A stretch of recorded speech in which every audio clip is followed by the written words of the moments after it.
So this book, which you can currently pick up in local bookstores, including Avid Bookshop, is Across the River, The People, Places, and Culture of East Athens, an award winner for best publication. This is an incredible book.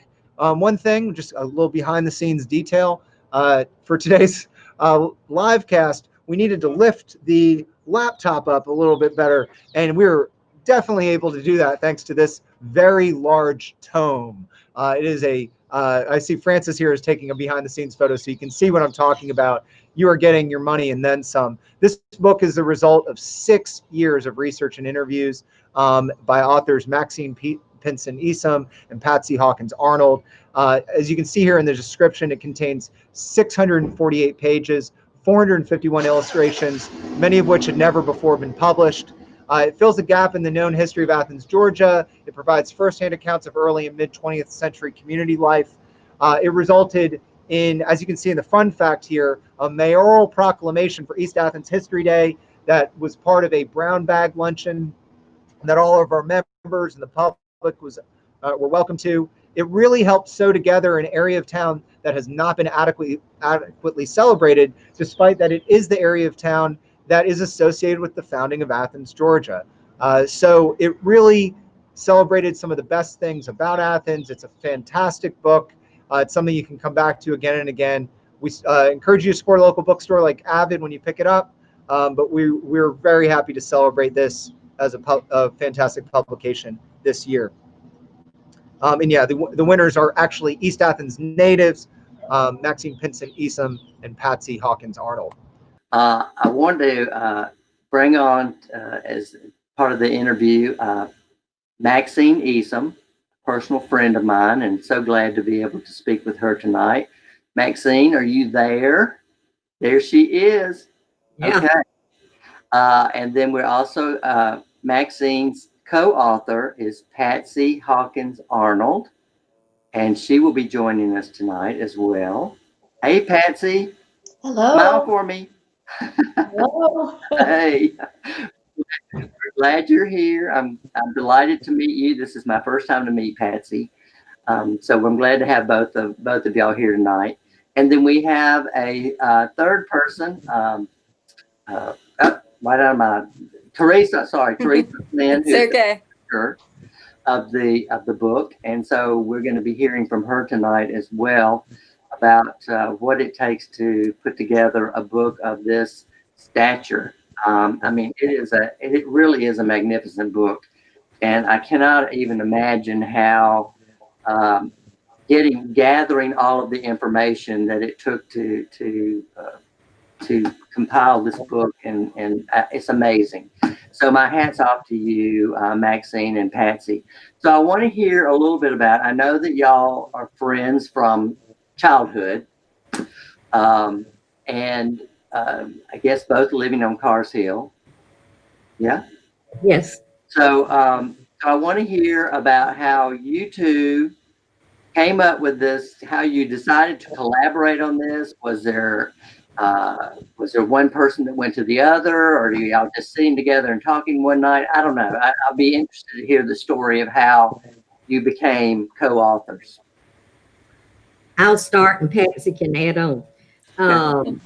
When I retired, you know, you're at that point in your life after you've done something for your whole lifetime, to say, what am I going to do with the rest of my life?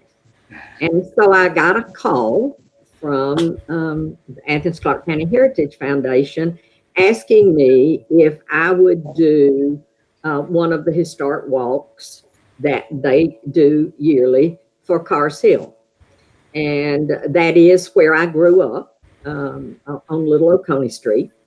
And so I said, I don't mind leading a walk, but I don't know anything about the history of Cars Hill. And that was the truth.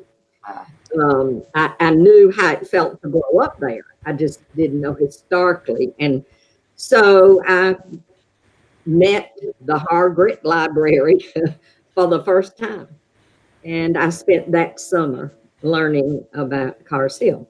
So I did those walks, and 1 went to 2, and 2 went to 3, and 3 went to 4. And so we kind of did them all summer and into the fall, and they were great fun. And through all of that, I learned what really was awesome and inspiring, that I grew up where Athens started. This is the foundation of Athens in many ways, financially, where people started living right there on the river. And so I loved doing those walks, and they were great fun. And then my friend Patsy and I ran into each other in a restaurant, and she had taken the first walk. And, she came over, and I just kind of flippantly said, Patsy, we ought to write a book. And, and she said, yes, we should. And with that, she went off. Now, I hadn't run into Patsy in a restaurant in years and years and years. So we went on our way, and a few months later, we were in that same restaurant, and there was Patsy again, and she came over. And somehow the conversation happened again with a little more sincerity, I guess. And we said, well, there is not a book about East Athens. This is the foundation of Athens. And if we don't write it, who's going to? And so with that, we kind of started years of writing. Oh, that's fantastic. So, Patsy, is that how you remember it? Yes, it is. And we became well acquainted with the wonderful people at the Hargret.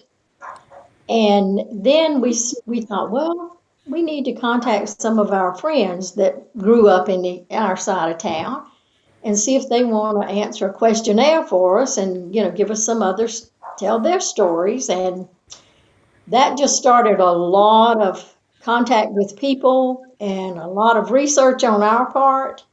And we agreed to start off that we would do work 2 days a week. Uh, And How that long worked has for a that while. Well, Then it just kept growing.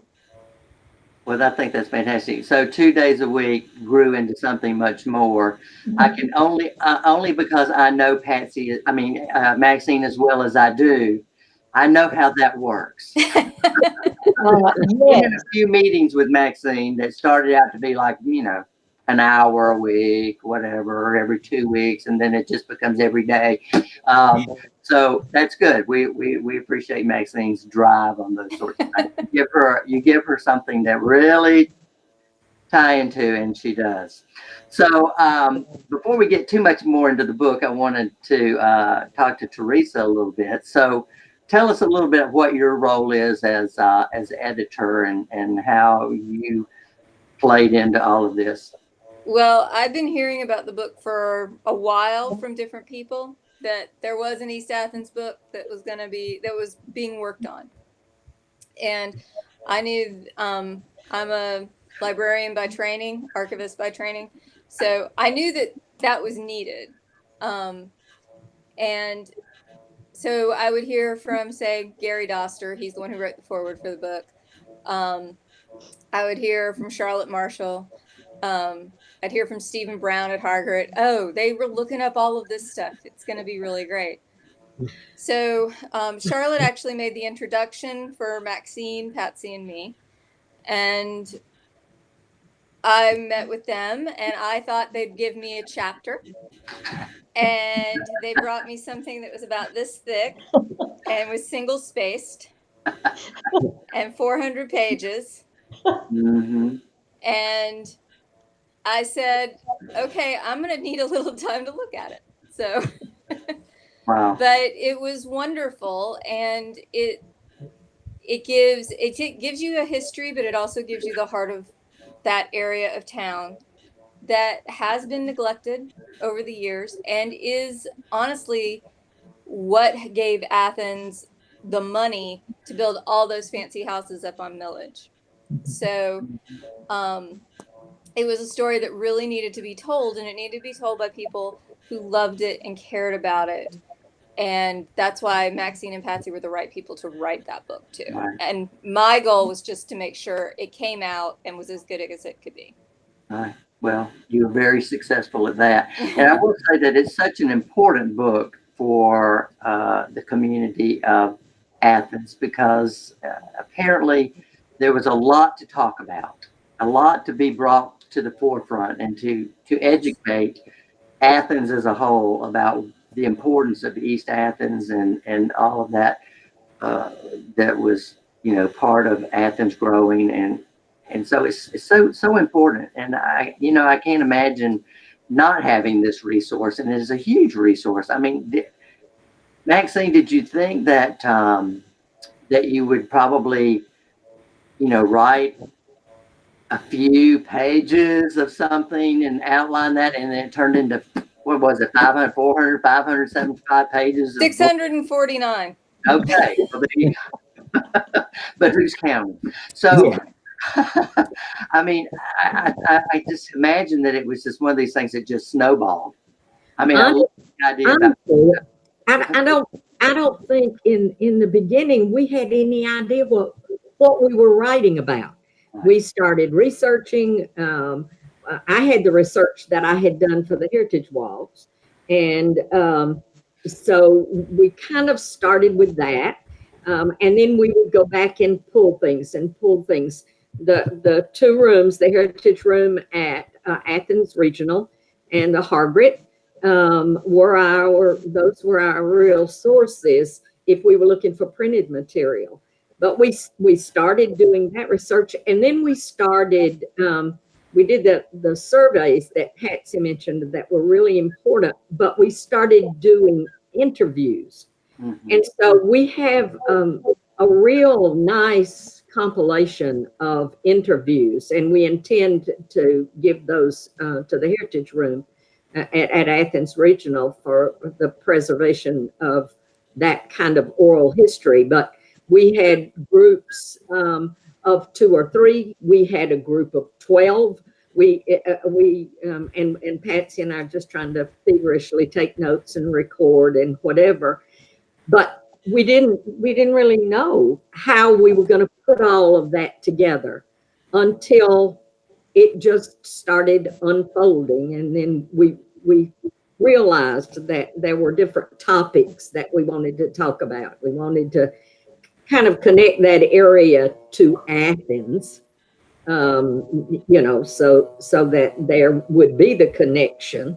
But we also wanted people to know about people from East Athens, to know about schools, to know about churches.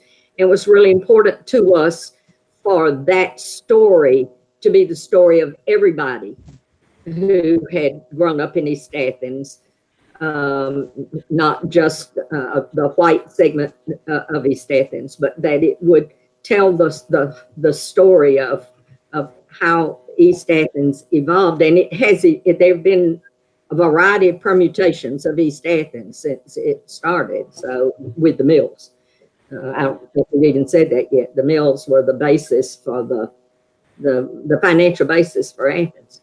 Right. So it was kind of like that proverbial thread in the sweater that you pulled, and all of a sudden it just unraveled all the way till you found out everything you could about the history. So Patsy, tell me a little bit about the surveys that y'all did. I think that's an interesting way to gather information. I mean, that was one of my favorite parts of the book, was just seeing the different people that had a experience or life with East Athens and their story. I mean, we all have a story to tell, right? And so I think it was just you finding these people that could tell this story. But tell us a little bit about that survey. Well, the survey we started out with, we learned as we went along. Some people would answer back, yes, no, I went to Oconee Street, and we realized that wasn't really what we were looking for. But then we started talking to people, and we said, no, we want you to tell us about your growing up, about what you did in your family. And so it kind of just mushroomed. Some people would send us 3 pages. Some people would send us 10 or 15. They started writing, it just kept going. And my good friend Gary Doster, that I've known just about all my life, he was one of the first people I said, Gary, you need to write your memories down. He said, Patsy, why? We went to the same elementary school from first grade through sixth grade. What am I going to tell? I said, but your memories won't be my memories. And he kept saying, oh, I can't do that. I said, come on, you can do that. And he had written a lot of things. Well, about a week or so later, I saw him and I said, well, are you going to write us something to include in our book? He said, Patsy, I've started. I've written 30 something pages. I said, 30 something pages? He said, yeah. He said, after I got to thinking about it, he said, I decided I wanted to write something that I could give to my sons because they didn't have any idea about how I grew up, where I grew up, the things we had done as kids and playing and my teachers. So several people, I think, went with that. They wrote things to share with their family. Oh, that's fantastic. I mean, and you really gave him a jump start to do that for himself. And it's, I think it's something we can all learn, that we needed to do this for our families, our children. My children are constantly saying, well, why you never told us about that? And I mean, this is it's a great impetus for doing that. And I mean, some of the stories were just so heartwarming, and I enjoyed reading that part of the book as well. So it was really interesting the way Hey, oh yeah, David, can I say one thing just about that? Yeah. One of the things that we decided we were going to do that we found to be really difficult was that we did not just want to write history and then in the next chapter write what people said, and in the next, we wanted those things to go together. And so throughout the book, we have tried to infuse real stories from real people, whether they were interviews or whether they were from historical newspapers or whatever. We tried to weave those into the actual history. So in the book, those things are in italics. So if you read the book, the history is regular type, and the stories then that are infused in that history are in italics.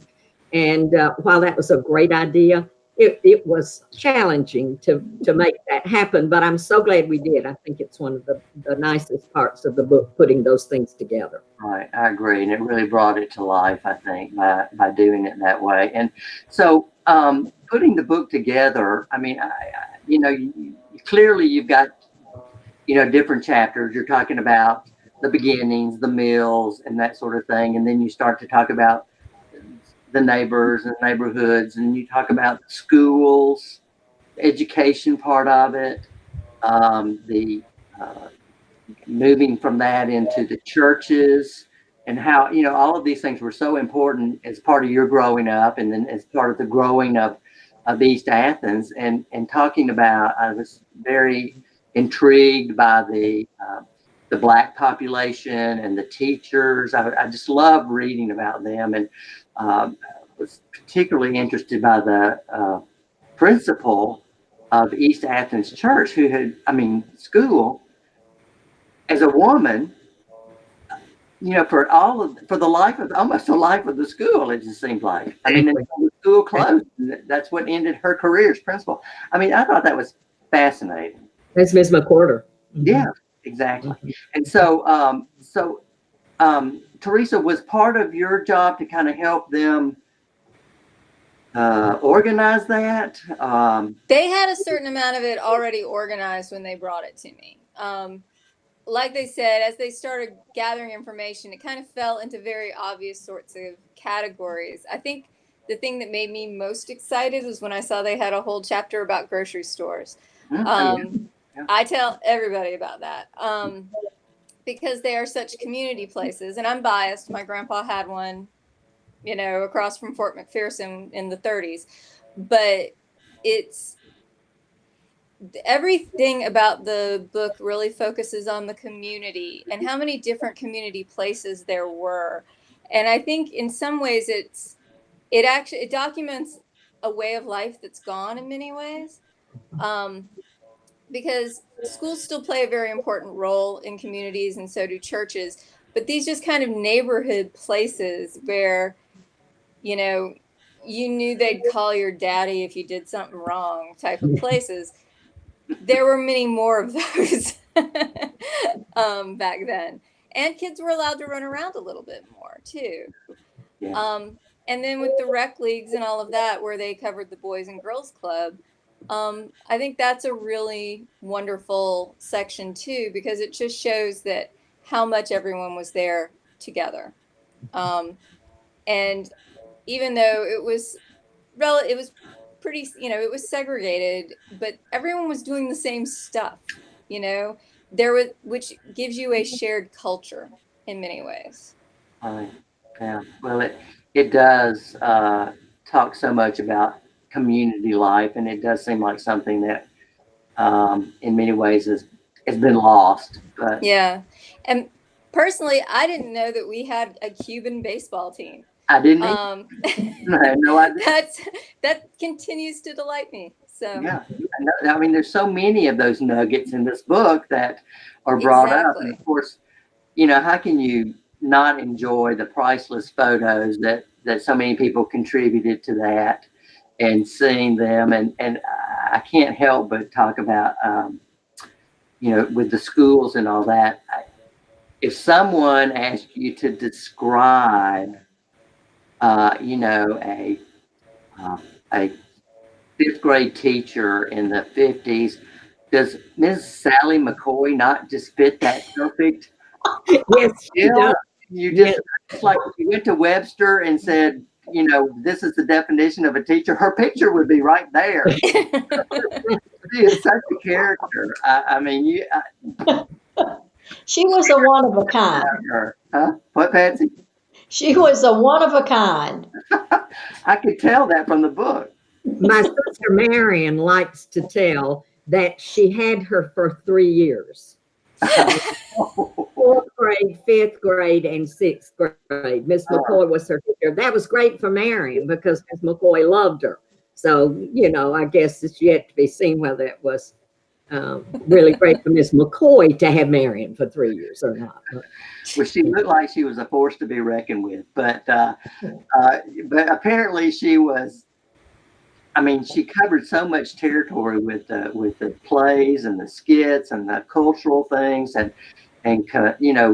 exposing children to all of that. But I love the story about I can't remember who the student's name was, but her mother apparently sewed for Ms. McCoy. Yes.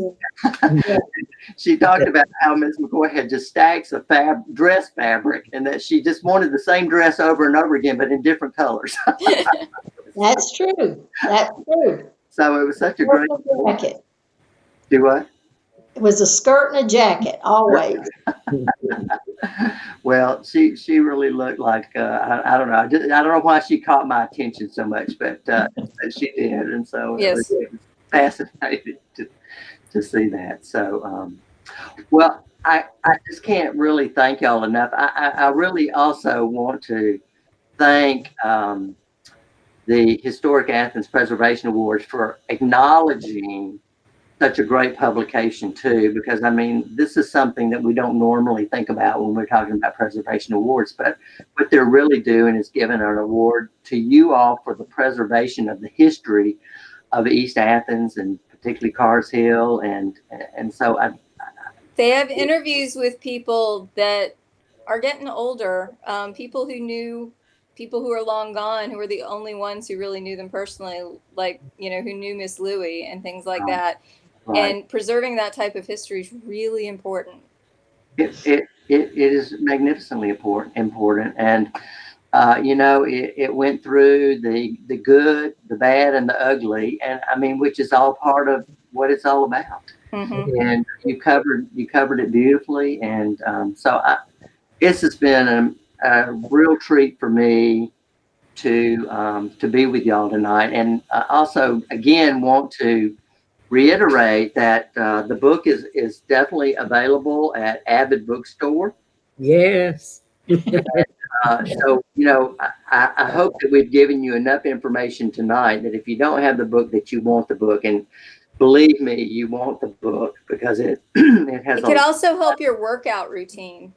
it can be a workout routine. That's That's right. true. Yeah. I mean, don't plan to get through it in an evening. It won't work that way.